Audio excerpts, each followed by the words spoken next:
ETF index mutual funds నేర్చుకుని stock మార్కెట్లో రాణించాలనుకుంటున్నారా? వెంటనే ఈ నెంబర్కి కాల్ చేయండి. నమస్తే, welcome back to Suman TV. Present మనతో పాటు ఉన్నారు business analyst doctor Nandi Rameshwar Rao గారు. నమస్తే సార్. సార్, మరి భారత కుబేరుడు రిలయన్స్ ముఖేష్ అంబానీ మరి రిలయన్స్ కి సంబంధించినటువంటి గ్రూప్ ఒకటి అమెరికాలో భారీగా పెట్టుబడి పెడుతున్నారని న్యూస్ వస్తుంది. ఎందుకు అమెరికాలో రిలయన్స్ వాళ్ళు పెడుతున్నారు అంటే సార్? పెద్ద బాసు పెద్దన్న అక్కడ ఉన్నాడు కదా, ట్రంప్ గారు అక్కడ ఉన్నారు.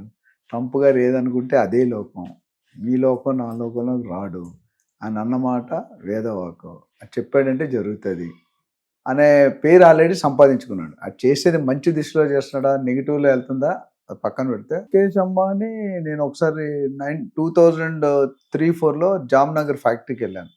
అది చాలా పెద్ద ఫ్యాక్టరీ. ఆయన చిన్న దీంతో మొదలుపెట్టి ఆ లెవెల్కి పెట్రోల్ పంపులో ధీరుభాయ్ అంబానీ గారు పనిచేసేవారు. రోజుకో $1, వారానికి $1 శాలరీ. అందులో ఆయన టీ షాప్కి వెళ్ళేవాడు, కాఫీ షాప్కి. ఆ కాఫీ షాప్కి వెళ్తే అక్కడ అంత హై లెవెల్ స్టార్ బక్స్ లాగా ఆ ఫ్రెండ్స్ నుంచి ఆయనతో పాటు పనిచేసే వాళ్ళు ఈ కాకా చాయ్ ఉంటుంది 50 పైసా అంతే. అలా అడిగారంట, నీకు వచ్చే శాలరీ కాఫీలుగా ఖర్చు పెడుతున్నారా, అని వేస్ట్ చేస్తున్నా పిచ్చోడు అని. ఆయన చెప్పాడు, నేను వెళ్ళే పర్పస్ వేరు, మీరు వెళ్ళే దగ్గర అంతా లో లెవెల్ ఉంటారు, నేను వెళ్ళే హై లెవెల్. వాళ్ళ ఐడియాలు చూసి నేను పెద్దోడిని అవుతానని చెప్పాడు.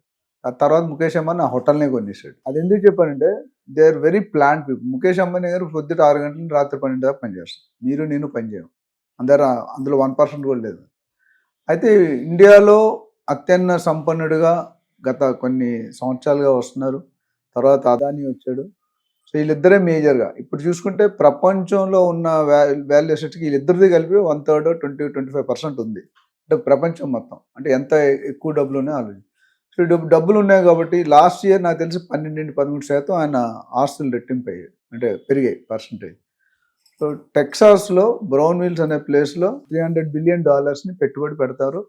And Texas is a well known place. And Trump గారు దానికి ఆమోదం పొలిగి అంటే ఇద్దరు ఒప్పందం అయింది, ఇద్దరు కలిసి. That may be one of the biggest oil refinery in the Asia world. So అది చాలా పెద్ద భారీ డెసిషన్. దేశంలోనే అతిపెద్ద రిఫైనరీ అంటే ఇప్పుడు అమెరికాలో పెట్టేది ఇది. సో అంత పెద్ద రిఫైనరీ ఉండడానికి చాలా తక్కువ మంది ఉంటాయి. ఎందుకంటే అక్కడ మార్కెటింగ్ స్ట్రాటజీ కానీ మన ఇండియన్ లాస్ వేరు, యుఎస్ లాస్ వేరు. అక్కడ పెనాల్టీ వేయడంలో ఎక్స్పర్ట్స్. నీకు ఎమ్మెల్యే తెలుసు, ఎంపీ తెలుసు, గవర్నర్ తెలుసు. ఫస్ట్ లాన్ వేసి తర్వాత మాట్లాడతారు. మన దగ్గర ఎమ్మెల్యే తెలిసిన ఓకే వెళ్ళండి. బేసిక్గా America is normally ruling the whole world.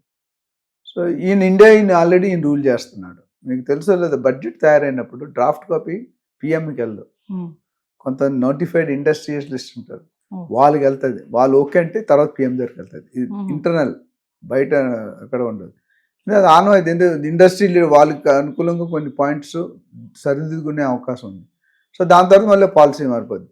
ఒక సీఎం వైజాగ్లో ప్రాజెక్ట్ చేసినప్పుడు ఆ ప్రాజెక్ట్కి కొన్ని ఆటంకాలు వచ్చాయి. ప్రాజెక్ట్ పర్మిషన్ ఇవ్వడానికి 1 month అమెండ్ చేశారు, మళ్ళీ తర్వాత బ్యాక్ వెళ్ళిపోయారు. సో ఇలాంటివి జరుగుతుంది పాలిటిక్స్లో. ఇక్కడ ముఖేష్ అంబానీ అక్కడ తెచ్చాడంటే ఆయన ఇప్పుడు ఇండియన్లో కాదు ప్రపంచ కుబేరుడిలోనే వెళ్ళాలనే స్థాయి. ఇప్పుడు లక్ష్మీ నివాస్ మిత్తాన్ని కొన్ని ఉన్నారు, Warren Buffett, bill gate, Jeff Bezos, వీళ్ళందరూ కూడా ఉన్నారు. సో ఇండియాలో ఆల్రెడీ నెంబర్ 1. మేబీ ఆయన ఉద్దేశం అక్కడ పెడితే మిగతా కంట్రీస్, మిగతా ఏరియాలు కూడా రూల్ చేసి ఈ made be planning to be number 1 in the world and number 2 in the world. Previous ఎప్పుడు కూడా రిలయన్స్ వాళ్ళు ఎప్పుడు అక్కడ పెట్టలేదు అంటే కదా, ఇదే ఫస్ట్ టైం పెట్టలేదు. అండ్ ఇండియాలో ఎస్టాబ్లిష్ అయ్యారు. అంటే ముఖేష్ అంబానీ ఇప్పుడు అమెరికాలో పెట్టడానికి ఇంకా బలమైన కారణాలు ఏమైనా ఉన్నాయా అంటే సార్? కొన్ని $300 బిలియన్ పెట్టి పెట్టడం అంటే ఆయనకు ఉన్న దాంట్లో ఎంత చిన్న పర్సంటేజ్ కదా, అంత పెట్టట్లే కదా. సో డబ్బులు ఉన్నప్పుడు ఇప్పుడు అవసరం ఆలోచనలు నేర్పుతాయి. మనకు అవసరం ఉంటే ఎలాగైనా బతకాలంటే ఆలోచనలు వస్తాయి. ఈయన ఆల్రెడీ ఎస్టాబ్లిష్డ్ పర్సన్. అండ్ ఆయన లెవెల్లో ఆయన రోజుకి 18 గంటలు పని చేయక్కర్లేదు, కానీ 17-18 గంటలు పని చేస్తాడు. ఆయన కానీ, టెస్లా కానీ, పెద్ద గౌతమ్ అదానీ కానీ. సో వాళ్ళకి అదొక one of the hobby. Power కానీ, మనీ కానీ, అది ఎంత వస్తున్నా గ్రీడ్నెస్ తగ్గదు. నేను చెప్పాను, సైకిల్ ఉన్నోడికి టీవీఎస్ కావాలనుకున్నాడు, టీవీఎస్ తోటి చేతకు కావాలనుకున్నాడు, చేతకు కూడా బైక్ కావాలనుకున్నాడు, బైక్ కూడా మారుతి 800కి వెళ్తాడు, మారుతి 800 హోండా సిటీకి వెళ్తాడు. రకరకాలు అంటే ల్యాంబర్గిని వచ్చినా ఇంకా కోరిక తీరదు. ఈ గ్రీడ్ ఎప్పుడైనా మనుషులు హ్యాపీగా ఉండాలంటే ఉన్న దాంట్లో హ్యాపీగా కలిగి ఉండాలో నేర్చుకోవాలి. నాకు తెలిసిన పద్ధతి. లేని దానికి లేదంటే ఎప్పటికీ రాదు. ఎవరైతే ఉన్న దాంట్లో హ్యాపీగా ఉంటారో they lead the life successful. లేకపోతే ఇనఫ్ టెన్షన్స్, కష్టాలు అన్నీ వస్తాయి. సో ఓవరాల్గా I think Mukesh Ambani long term ప్లాన్లో పెడుతున్నారు. Yes. అంత పెద్ద మొత్తాన్ని పెట్టడం అంత ఈజీ కాదు. ఎందుకంటే ట్రంప్ ఎంతకాలం ఉంటాడో మనకు తెలియదు కదా. ట్రంప్ ఇంకో 2.5 సంవత్సరాలు అయితే దిగిపోతారు. తర్వాత వచ్చిన గవర్నమెంట్ ఎలా ఉంటుంది మనం చూసాం. ఆంధ్ర తెలంగాణలో గవర్నమెంట్ మారినప్పుడు ఎటువంటి పోలాండ్ అని ఒక కంట్రీ ఉండేది చిన్న నాకు తెలుసు 20-30 years బ్యాక్ పోలాండ్లో రాజకీయ ఎలక్షన్స్ అయినాయి. ప్రైమ్ మినిస్టర్గా ఒక కొత్త వచ్చింది. ఆయన ఫస్ట్ చీఫ్ సెక్రటరీని పిలిచి మనం ఇవ్వాల్సింది ఎంత, మనకి రావాల్సింది ఎంత అని అడిగాడు గవర్నమెంట్ రికార్డ్స్లో. మనం ఇవ్వాల్సింది 90%, మనకు రావాల్సింది 10%. సో ఇమీడియట్ పిఎం అవగానే రూల్ ఏం పెట్టంటే మాకు ఇవ్వాల్సిన లేకపోతే మీ ఇవ్వాల్సిన వాళ్ళకి ఇవ్వన్నాడు. కొన్ని 100,000 మంది పోయారు ఒక్క స్టేట్మెంట్తో. సో బట్ ముఖేష్ అంబానీ అంత ఈజీగా ఒప్పుకునే కాదు. ఈ ల్యావ్ సఫిషియెంట్ డాక్యుమెంటేషన్ పకడ్బందీగా చేసి ఉంటాడు. ఏదేమైనప్పటికీ మన వరల్డ్ లెవెల్లో మన పేరు ఇండియా అనేది మొత్తం మోగుతుంది. ఆల్రెడీ ఐటీ ఇండస్ట్రీ కుదిపేసాం, మనం హోటల్ ఇండస్ట్రీ కుదిపేసాం, రెస్టారెంట్స్, మన వాళ్ళు బిజినెస్ చేయన ఏరియాలు అంటూ లేవు అమెరికాలో. రిలయన్స్ గ్రూప్ వాళ్ళు అమెరికాలో ఇంత పెద్ద భారీ బడ్జెట్ తో పెట్టడం వల్ల మరి అమెరికా గవర్నమెంట్ కానీ ట్రంప్ కి కానీ వచ్చేటటువంటి లాభాల గురించి మాట్లాడుకుంటే అంటే ఫెచ్చింగే అనుకోవచ్చు అంటారా ఇది? డెఫినెట్గా. ఎందుకంటే మన కాస్ట్ ఆఫ్ లివింగ్కి వాళ్ళ కాస్ట్ ఆఫ్ లివింగ్కి చాలా తేడా ఉంది. వాళ్ళ కల్చర్కి మన కల్చర్కి తేడా ఉంది. నేను చెప్తాను పీస్ కేర్ అండ్ ప్రాసెస్డ్ అండ్ ప్యాకేజ్ మనం ఎక్కువ తినకూడదు. ప్రాసెస్డ్ అండ్ ప్యాకేజ్ ఇది కెమికల్స్. ఇప్పుడు కొన్ని పల్లీలు ఇవన్నీ పెడతారు, ప్యాక్ చేసినప్పుడు కెమికల్స్ ఉంటాయి. లాంగ్ టర్మ్లో మనకి ఎఫెక్ట్ అవుతాయి. చూసుకుంటే మీరు హోటల్స్ అయితే కలర్ వేసి పెడతారు, అదొక ఆరెంజ్, అదొక ఆ కలర్ మంచిది కాదు. నేను ఎక్కడ వెళ్తే ఫస్ట్ కలర్ వేద్దాను ఉంటే నేను ఆర్డర్ చేయను.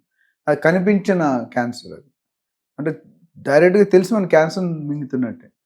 సో ఓవరాల్గా ఐ థింక్ ఈ డెసిషన్ అనేది కొంతమందికి కష్టంగా అనిపించినా కొంతమందికి ఇష్టంగా అనిపిస్తుంది. ఎందుకంటే ప్రపంచ స్థాయి లెవెల్లో మన ఇండియన్ ఒక వ్యక్తి టాప్ లెవెల్లో వెళ్తున్నాడంటే మనం ఆ మెంటాలిటీ అన్ని పక్కడితే ఒక గర్వం అంటే గర్వంగా చెప్పుకుంటాం. మన కంట్రీలో మన పర్సన్ వెళ్ళి అక్కడ ఎస్టాబ్లిష్ చేసి వాళ్ళతో పాటు సమానంగా లేదా ఇంకొద్ది ఎక్కువగా పనిచేస్తున్నాం అనుకున్నది definitely it is a good sign. Thank you.